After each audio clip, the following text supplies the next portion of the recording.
Hi అండి, welcome to KMR real estate. ఈరోజు మీ ముందుకు ఒక మంచి ఓపెన్ ప్లాట్ అయితే తీసుకురావడం జరిగిందండి. ఈ ప్లాట్ ఉన్న లొకేషన్ చూసుకున్నట్లయితే ఆంధ్రప్రదేశ్ ఎన్టీఆర్ డిస్టిక్ విసన్నపేట మండలం అండి. విసన్నపేటలోనే ప్లాట్ అయితే ఉంటుందన్నమాట. ఇప్పుడు మనం చూస్తున్నటువంటి రోడ్డు వచ్చేసరికి విసన్నపేట 4 రోడ్ల సెంటర్ నుంచి ఏకొండూరు వెళ్ళేటువంటి రోడ్డు అండి. ఈ విసన్నపేట 4 రోడ్ల సెంటర్ నుంచి ప్లాట్కి వచ్చేసరికి సుమారుగా 300 నుంచి 400 మీటర్లు అయితే దూరం ఉంటుందండి. ఈ విసన్నపేట అనేది ప్రస్తుతం ఒక మండలం అండి. తొందరలోనే ఇది కాన్స్టిట్యున్సీగా మారుస్తారని చెప్పేసి చెప్పడం జరుగుతుందన్నమాట. ఇది ఏకొండూరు వెళ్ళేటువంటి మెయిన్ రోడ్ అనుకున్నాం కదా. ఈ మెయిన్ రోడ్ మీదే 4-5 హాస్పిటల్స్ అయితే ఉన్నాయండి. అందులో ఇదొక హాస్పిటల్ అండి, వెంకటేశ్వర సూపర్ స్పెషాలిటీ హాస్పిటల్. ఇది కాకుండా ఎదర విజేత హాస్పిటల్ ఒకటి ఉంటుంది. అది కాకుండా మరొక హాస్పిటల్ ఒకటి ఉంటుందండి. ఈ విజేత హాస్పిటల్ పక్క నుంచే మనం లోపలికి ఒక సీసీ రోడ్డు ఉంటుందండి. ఇప్పుడు ఆ సీసీ రోడ్ మీదే మనం లోపలికి అయితే వెళ్ళాల్సి ఉంటుందన్నమాట. ఇప్పుడు మీకు ఆ సీసీ రోడ్ కూడా చూపిస్తున్నాను చూడండి. ఇది వచ్చేసరికి ఆ రోడ్ అండి. ఈ మెయిన్ రోడ్ నుంచి సుమారుగా ఒక 100 మీటర్లు అయితే లోపలికి అయితే వెళ్ళాల్సి ఉంటుందండి. చూసారా, చుట్టూ అన్ని ఇళ్ళే ఉంటాయండి. ఈ ప్లాట్కి చుట్టూ కూడాను ఫ్రంట్ ఫేసింగ్, బ్యాక్ ఫేసింగ్ ఎటు చూసుకున్నా కూడాను అన్ని ఇళ్ళే ఉంటాయండి.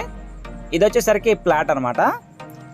ఈ ప్లాట్ వచ్చేసరికి మొత్తం 360 చదరపు గజాలండి. అంటే సుమారుగా 7.5 సెంట్లు అనమాట. మంచి ప్రైమ్ లొకేషన్ అండి. ఈ ప్లాట్ ముందు చక్కటి సిసి రోడ్ అయితే ఉంటుందన్నమాట. ఈ ప్లాట్ కొలతల విషయానికి వస్తే తూర్పు పడమర 45 అడుగులు ఉంటుందండి. అదేవిధంగా ఉత్తర దక్షిణం వచ్చేసరికి 72 అడుగుల వెడల్పుతో ఉంటుందన్నమాట. మంచి ప్లాట్ అండి ఇది.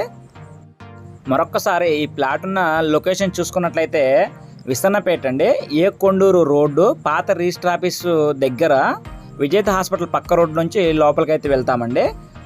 వార్డ్ నెంబర్ వచ్చేసరికి 8 అండి. ఆర్ఎస్ నెంబర్ వచ్చేసరికి 111 అనమాట. సమీప డోర్ నెంబర్ వచ్చేసరికి 8-119/6 అండి.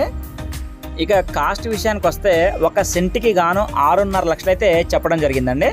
అది కూడా స్మాల్ నెగోషియేషన్ ఉంటుందని చెప్పారు. పూర్తి వివరాల కొరకు స్క్రీన్ పైన ఉన్నటువంటి ఓనర్ నెంబర్ అండి, డైరెక్ట్ ఓనర్ నెంబరు మరియు నా నెంబర్ కూడా ఇవ్వడం జరిగింది. మీరు ఎవరికైనా కాల్ చేయొచ్చు, మీకు పూర్తి వివరాలు అనేది తెలియజేయడం జరుగుతుందన్నమాట. ఇక టైటిల్ పరంగా చూసుకుంటే క్లియర్ టైటిల్ అండి. ఈ ప్రాపర్టీ ప్రస్తుతం ఓనరు కొనుక్కున్నటువంటి ప్రాపర్టీ అండి. క్లియర్ టైటిల్ అయితే ఉంటుందండి. ఫుల్లీ వెరిఫైడ్ పేపర్స్ అయితే మీకు ఇవ్వడం జరుగుతుంది. కావాల్సిన వారు సంప్రదించండి.